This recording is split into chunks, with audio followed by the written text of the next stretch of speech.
large droplets as it moves through your digestive system. By the time fat reaches your small intestine, it has not been digested at all. So dietary fat in the small intestine looks like a fairly large glob of fat. These globs remain until bile that is produced in the liver and stored in the gallbladder mixes with the large fat droplets. Now, bile contains bile salts, which act as an emulsifier of lipids. The term emulsify means to break large fat droplets into smaller droplets. And that is exactly what we see happening here in the small intestine. The bile salts break up and coat the fat to form much finer droplets. These finer droplets have more surface area, and this aids digestion because the fat-digesting enzyme pancreatic lipase can only act on the surface of the fat droplet.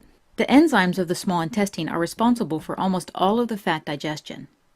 When pancreatic lipase acts on the lipid, it breaks it down, which results in free fatty acids and monoglycerides, the two digestive products of lipids.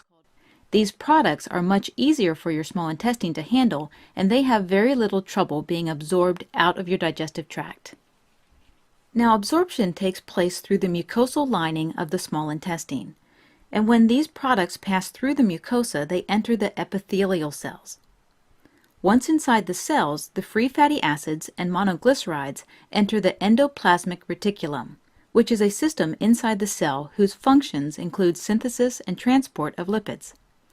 Here, the digested products are resynthesized into triglycerides. Triglycerides are the major form of fat stored by the body. So an important fact to point out is that fats are reassembled in the epithelial cells of the small intestine. This makes fat absorption different than absorption of proteins and carbohydrates. With protein and carbohydrate absorption, we see their basic units, which are amino acids and monosaccharides, are able to pass through the intestinal epithelial cells without being altered. Now, before the triglycerides actually leave the epithelial cells, they're coated by protein, which results in the formation of chylomicrons. So we see that chylomicrons are small globules composed of protein and lipid.